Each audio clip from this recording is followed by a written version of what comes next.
inline images into Drupal, what we're going to do is we're going to add a CCK field that's an image, and then we're going to do some cool resizing and optimization. For this technique we're going to need two modules. Number one is ImageField. Now you'll notice that Drupal 6 version of this module is only in Alpha 2, so that's something to watch out for.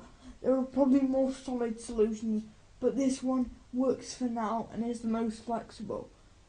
We also need image cache to do some cool little changes to the images. So let's go in our modules folder and enable these modules. As you'll notice, to start off with, I made some changes to our Drupal Pro development node, in that I put the real information in. So I put the publisher is unknown, the more info actually goes to the website, and I put in the authors, which, if you look, is just a CCK text fields, which you already know how to do, so there was no point going back over that. But there we go. Today I'm going to add a real thumbnail picture of the book, so that's going to require an image.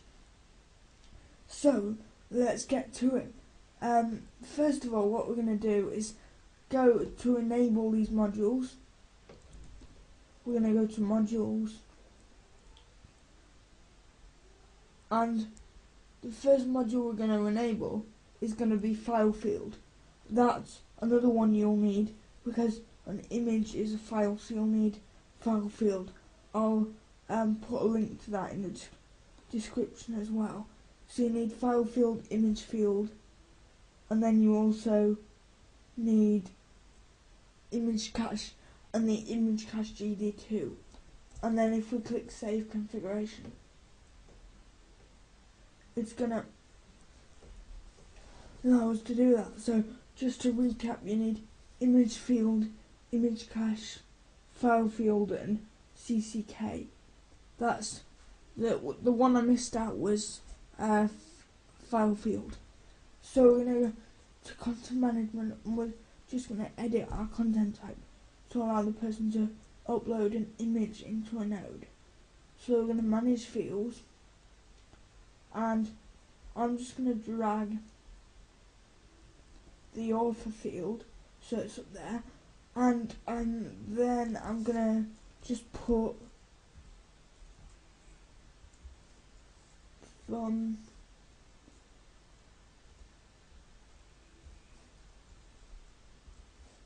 thumbnail, as in thumbnail image, and I'm just going to call it and the field type is going to be image, which would only be enabled if we had image, and obviously the only type of field we can select is image, because you can only have an image displaying as an image. So we're just going to hit save, and then it's going to ask us to several options, so we can set these options of what the file type is going to be. And the one thing I'm going to do is enable custom alt text, so that the person is able to do it. And I'm going to set a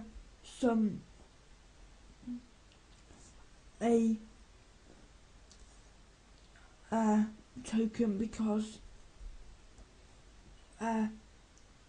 fields are important. None of these tokens are particularly useful to the user, but I'm just gonna do a token of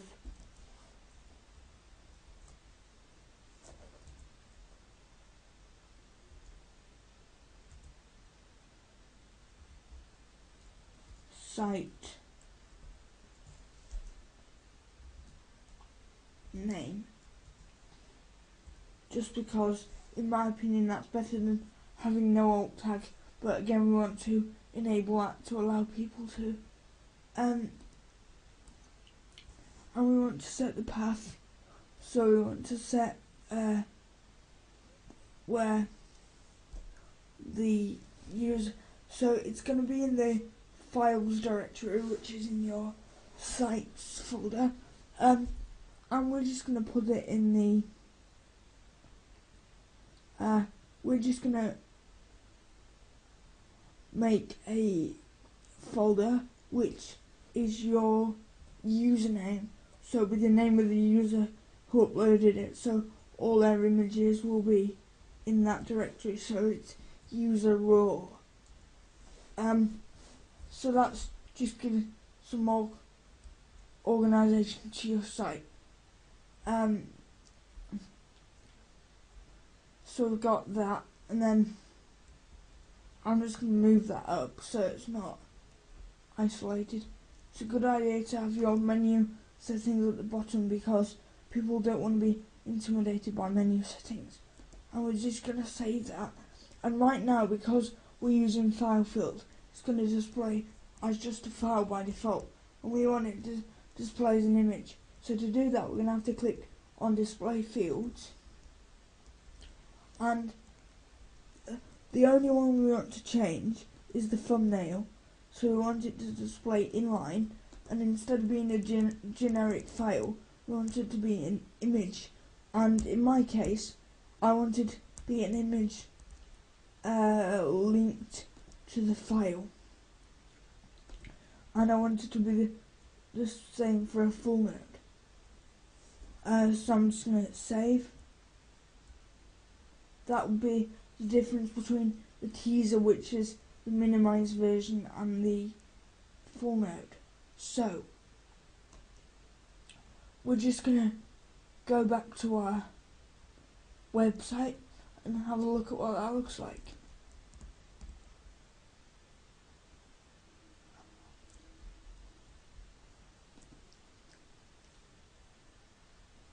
We first need to upload our file, which is on my desktop. And you can also do things like set the max file size, but I'm not going to worry about that for now. And it's just a picture of the image, so I'm just going to upload that, and I'm not going to give a description.